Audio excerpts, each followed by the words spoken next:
little hectic week here, but all good things. Parades. We got people on the water, people on the ground. We got it all. So we're excited for this week. And on that, of course, we do have the parade. We reiterate we try to get it out a couple weeks in advance because we know the changes are going to be new, and we know inevitably we'll get emails after the fact saying, "Why didn't you tell us?" So again, we appreciate our media partners continuing to share that news for us to make sure that everybody's as educated as possible. I know you guys have all certainly helped with that. We're getting that word out that Main Street will be closed an hour before, and that we'll start to tow vehicles again. The normal road closures for the box is about 3 hours before the start of the parade. That extended one block east and west. We did get some questions. I was asked on the radio today about why close Main Street all the way to 9th Avenue and all the way to Maritime Park versus when I think sometimes people think of a road closure and say, well, if it's only Palafox and Main, why don't you just close it right there? Well, the reason you don't do that is because when that road ends, the traffic has to go somewhere. So it's got to be sent somewhere. So if we were to, for example, if we had said, well, let's just block all the way to Tarragona, well, Tarragona is already going to be hectic as the edge of the eastern edge of the box, and then now you're going to be taking every person on Bayfront Parkway and putting them on Tarragona as well. That's just not. That road cannot handle that amount of traffic. So we have to block the road at the locations where, like 9th Avenue, and like west of Maritime, A Street, et cetera, that we're able to get people up and out. So. Again, we just ask for everybody's patience in this. We'll learn things through this as well. Our teams will be obviously looking at this in a detailed way, and if there's something we can do better or improve, like anything new, we should always be evaluating that. Another couple things that came up with towing, there's some folks that have mentioned, well, I've always parked my truck on Plaza Ferdinand where the angled spaces are, and because the barricades are just to the west of that, that we will not be allowing that. For the same reasons we're going to be towing vehicles more stringently because we don't want an empty vehicle or a vehicle right next to really inside the barricades in some cases. We're not going to have vehicles directly touching barricades on the outside either, and so those parking spaces are not immune to our towing policy, which will that maybe 15, 20 spaces, whatever that is, along Plaza Ferdinand on the west side. You will not be able to park there. Those will be can be towed the same way that any of the parallel spaces along Palafox will be, or Garden Street. So I want to give some construction updates. Always a good thing. We got things moving. You're going to start to see site activity on the western half of the ECUA property. That we're calling it 390 Club Street, but it's the western side, closer to Joe Patty's. There's 282 units going in on the western 8 acres there. The civil and site permit was issued on December 20th, and I know the sale had closed on February 20th. To be clear, there's no city involvement in this other than obviously handling permits like we do with any type of private transaction. It's a private property owner, private seller, private buyer. So there's no direct city involvement in this, but because we've seen that big empty piece of property for a long time and something's changing, we just want to narrate to the community that so we make sure the facts are out there of what's going on there. And that's 282 units of housing. We talk about housing as a crisis at every level, market rate or otherwise. I know foundation permits were issued and the building permits are in review right now. So if you go down there, you might see some equipment, you might start to see some staging, some things like that on the western half. So again, adding 280 units anywhere in our city is always a good thing, considering the housing crisis we're in. And then on the eastern half, we're calling 411 South de Villers, so that's at de Villers and Maine there. There's a proposed 324 units. And it's a little further behind. You won't see as much activity there, but there's a civil and site permit under review. Foundation permits are under review, and no building permits have been submitted. So, but the proposal there is also, another 320 units. So all told, if both of these come to fruition, you're talking about injecting 600 units of residential in our community. And so we're certainly excited about that. And because we're talking construction, an update on Hard Rock Reverb, 300 South Cedar, Parcel 5 at Maritime Park. The Planning Board's conceptual review will happen on March 11th. And they still intend to apply for the Live Local Act for administrative exceptions, the certain number, percentage of the project area having to be for affordable criteria, affordable housing. So as they propose to council that they would be going with Live Local, they continue that pursuit as it stands right now. So no substantive change to what we've already discussed at Maritime, but it is continuing to progress, and we're obviously in conversation with them. So the first two are not direct city involvement, just giving the city residents an update, and then of course we are directly involved with Parcel 5. Congrats to Chief Randall and his team on reaccreditation at PPD. They've earned reaccreditation for the 911 communications and the law enforcement operations. And accreditation standards provide norms against which agency performance can be measured and monitored over time. So it's good for 3 years. So congratulations, of course, to Chief Randall and his entire team to continue to have those exemplary achievements out there. Public input for Land Development Code, our city LDC process kicked off last night with a presentation to the council. There will be a public workshop tonight from 6 to 8 p.m. and a public open house tomorrow from 8:30 a.m. to 1 p.m. here at City Hall. So if you can't make it tonight and you'd rather be here during the day, you'll have options for both. Excited to continue to get that going, and as I've told you guys many times before, I don't know that there's a heavier brushstroke of solving a housing crisis than being able to take this on. And while it is slow moving to get an LDC done, it's we really do feel like that could be generationally impactful for helping our housing crisis. Cell phone lot at Pensacola International, I was asked last week about that, is open and being used.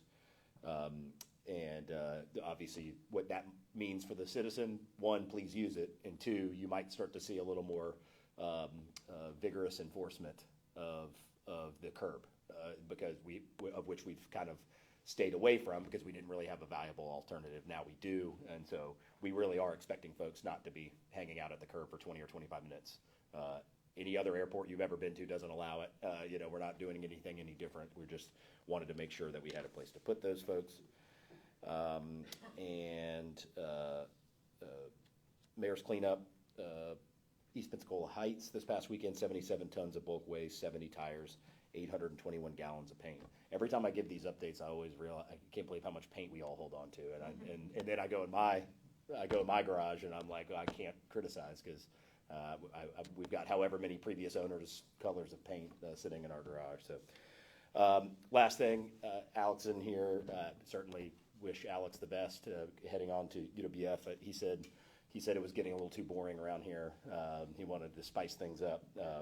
But obviously has done an amazing job for us, and I have no doubt will do an amazing job continuing not only leading UWF, but helping lead this community, and we'll continue to be in constant contact. So certainly proud of everything that he's done here, and he should be, and excited to continue to work with him at UWF. That is all I've got, and happy to take any questions you have.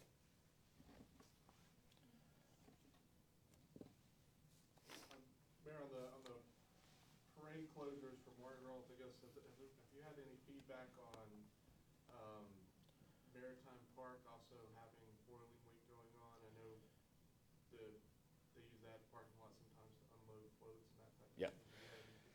Yeah, I mean, listen, I think number one, we've got a problem every mayor wants is everybody wants to do stuff here. So I try to take everything in context. There's going to be some process improvements in terms of the relationship between TDC funding and city events, I believe. And by the way, this is no critique of any part of the wheel here. It's just what I just said about parades. It's like we're going to learn through this process. I think what would be helpful, and I'm going to talk to Councilwoman Breyer about it, what would be helpful is for us to kind of have a check with me on the TDC funding side with anything sailing. Not because we are in full support of Boiling Week, nothing they've done wrong, but a process improvement for us will be making sure that we're throttled in with dates and things like that. And because what can happen inadvertently is if TDC funds something, whether it's sailing or anything else, but then it needs to be run in the city, for city assets, the port, the marinas, et cetera, then we can kind of run into kind of a cart and horse problem of, when should we do something? And so I own that. We should we'll be better prepared to make sure that all of these things line up with dates and everything like that. It's certainly, from a public safety resources standpoint, it's not ideal to have two major events like this on such a big weekend, but our teams are amazing and they've had many meetings with both.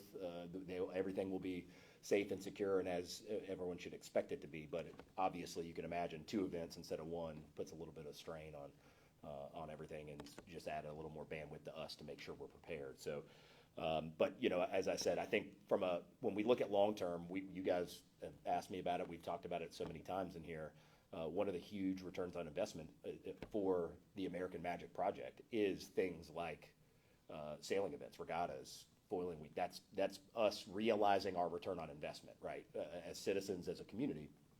So as we continue to see more and more of these, we just want to make sure that we're in better lockstep across the board, across the community, on when things happen and all that kind of stuff. But nonetheless, I expect it's going to be a great event. It's going to be great for our community. Mardi Gras will be great for our community, and again, that's what we got the best team. We're going to figure out how to get all this done, and then we'll just figure out how to improve communication and things like that moving forward. Did the city have any funding into Foiling Week? You mentioned CDC funding. Did the city specifically? No, I'm going off memory, so I'll have to have Jason verify this. But no, there was no monetary ask from us, but we might be contributing, port ask, docks and things like that, throwing that in as in kind, things like that. But no cash, or grant or anything like that. It's been all kind of logistical. But I don't want to downplay the effort that Chief Randall's team, Chief Craner's team. I mean, these things don't happen overnight. It's several. When you take the bandwidth of our economic development office, police, fire. For any of these large-scale events, I mean, if you add up that type of investment, any of these are always going to be a pretty significant one for our bandwidth and all those things. And so that's why I say I think it should be the city's obligation and TDC's really, for us to just get together and say, hey, on these sailing things where any sailing event or foiling event that we're going to have in the city. 99.9, I can't even think of how they wouldn't be held in the city, right? I mean, they're going to be, between the marinas, the port, and everything else, they're going to be held here. So if that's the case, let's just make sure, we're all throttled in at the same time. But again, that I don't want that long-term process improvement for me to take it away from what we're going to have here this week, which is, I think will be great. And, I know there's lots of people certainly excited for it. We know there's going to be a big turnout of companies coming in from all over the world that we're going to see later today for Foiling Week. Select Florida and their investments in Italy. We certainly are supportive of that, and I know Florida West is as well. And so there's lots of great things certainly coming to the community because of this. And speaking of cooperation on a different subject, Amtrak. Now that it's locked down, apparently, the New Orleans to Mobile service. Yes. And inexplicably, the city of Mobile having said what it has said. What, if any, effort is Pensacola expending to get that service extended? Any new developments there? Yeah, it's. I think since I came into this office, we've always said, hey, if there's a capability for us to do it, we will. But this question will divert me to the larger thing, the larger give and take dilemma that we're talking about as a country right now, as a state right now, which is, I'll get one email that says bring Amtrak, and I'll get another email saying why is there all this government waste? So, in other words, we can't have it both ways. There was billions and billions of dollars put in for passenger rail across the country. Certainly, what we want to tap into. We'll see what happens. I would expect there's going to be a change in that. That's just one guy's opinion. And so all that 90-10 match money from the federal government that would help expand passenger rail, I don't know. We have no idea at this point what's going to happen with that. In terms of your question, absolutely, we continue to pursue. We're working with Southern Rail Commission. We have not, given up on that pursuit. but we've always known it's going to be a long-term thing. I mean, Mobile's been working on this for years and years and years. So we're working with FDOT to see if they would help support it. But I think right now, things that are, have the word billions connected to them, I would have a serious question, about. And that's what I tell our citizens. I mean, when we talk about property tax and we talk about everything else, understand, property tax, for example, about 35% of our general fund budget. You're talking about 20, 22, $23 million that's funding police and fire.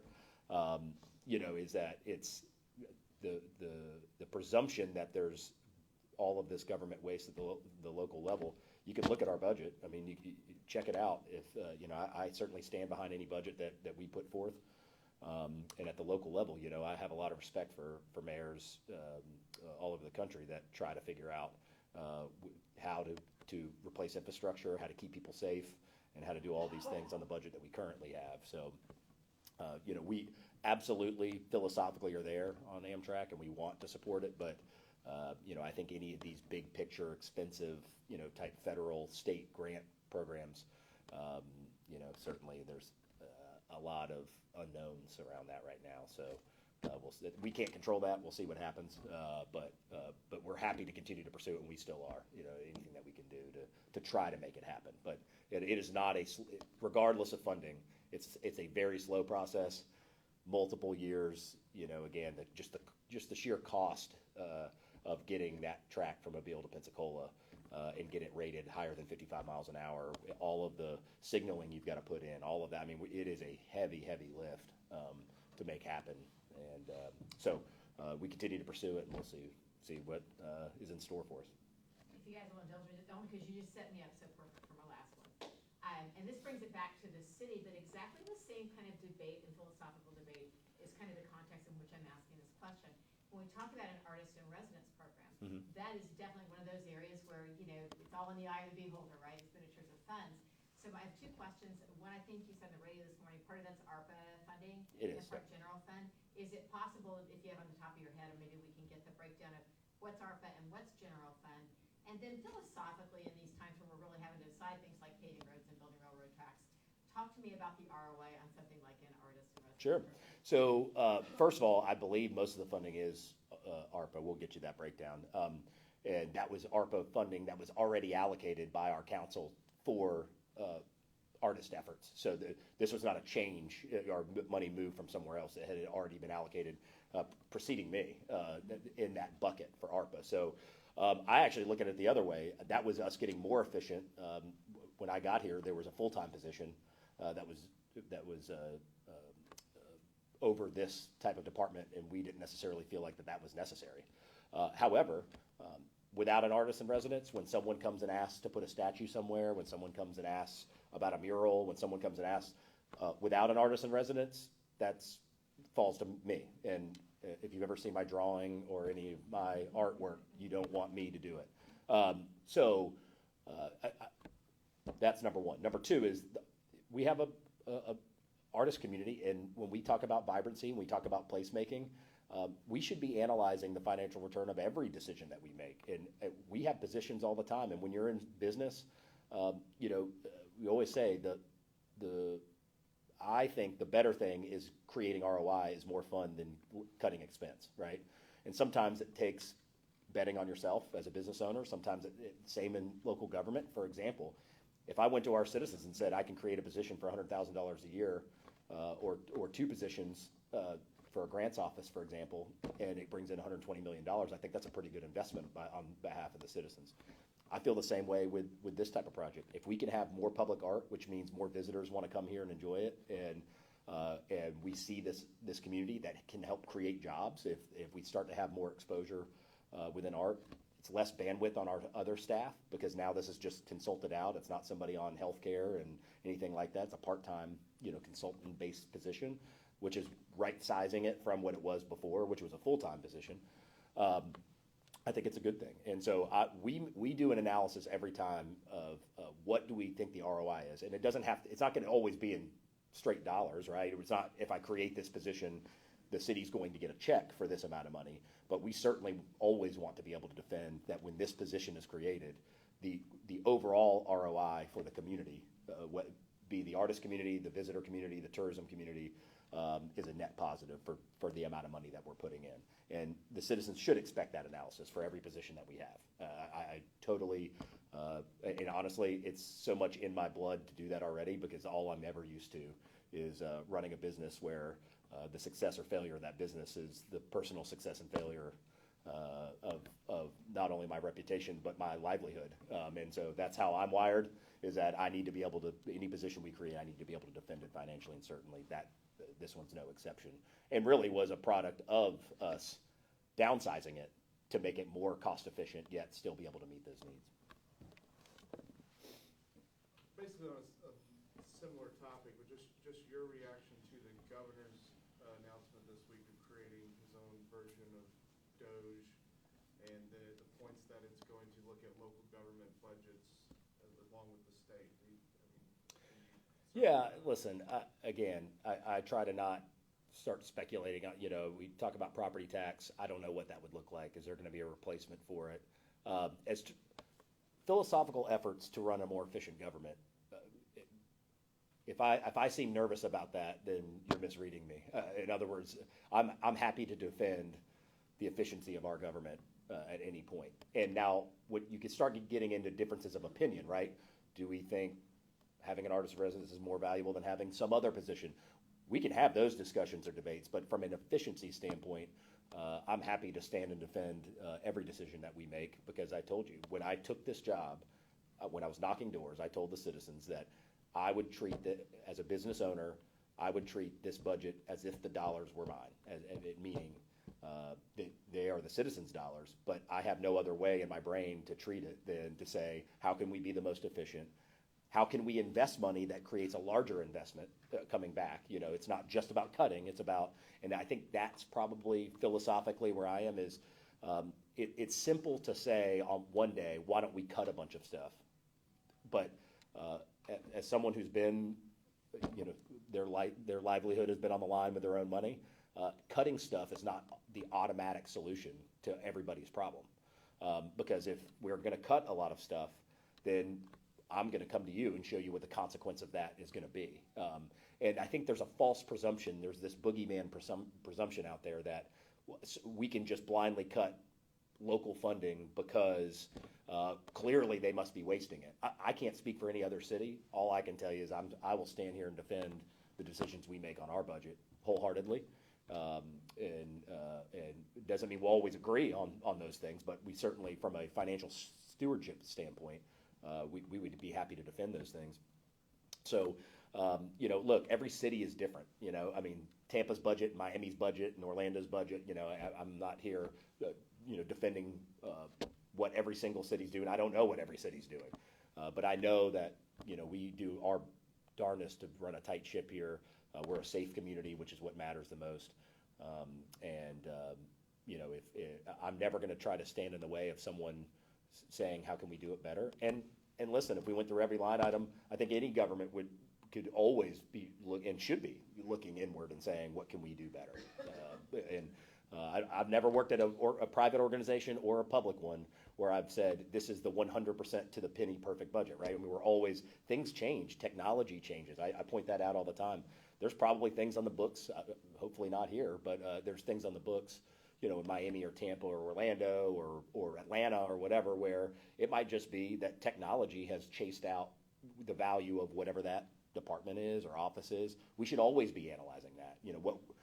How much money did we spend in VCRs in 1995? I don't know, but we aren't spending any now, So things change, and so we're always in a quest to have as financially smart a budget as possible. And again, all I can say for the city of Pensacola, who I can speak for, is we're happy to defend that. We're happy for anybody to take a look at it. And if there's a way that we can be smart about government getting more efficient and not just assuming the worst, that every local government must be wasting money, then I think we can get to a good place. I think that this practice could be productive.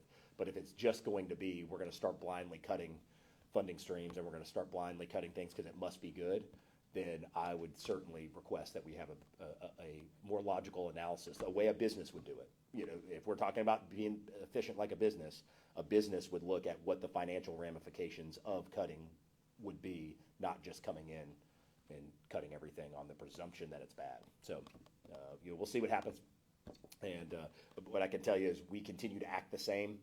I get asked about grants, about those types of things. We continue to act as we normally have until told otherwise. That doesn't mean we've got our head in the sand, doesn't mean we don't care what's going on, but I will tell you, with the mayors, I was in U.S. Conference of Mayors in Phoenix this past weekend, and one of the conversations with Republican mayors as well is we hope that our federal folks and our state folks understand that pausing projects, even if they get unpaused, has a significant financial expense.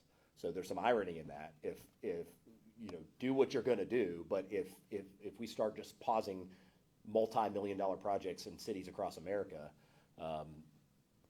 you don't just restart those for $0. I mean, you have other partners, you have vendors that you have contracts with.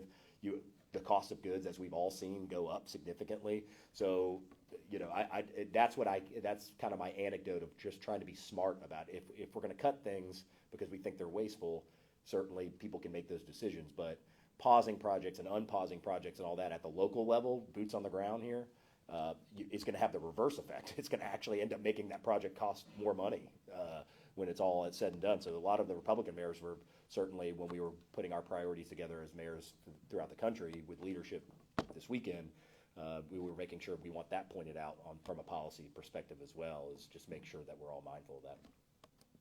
Has there been any city projects that y'all had any communication on that have to be paused? The one we've been notified of is the urban forestry grant was paused. The $1 million for you know, improving our tree canopy. That is the only that I've been made aware of. I would imagine I'd be made aware pretty quick if it was anything else. You know, I think the U.S. mayor's general feeling, and we talked to national leadership during this meeting, you know, in congressional leaders, immigration leaders, all of that during this meeting.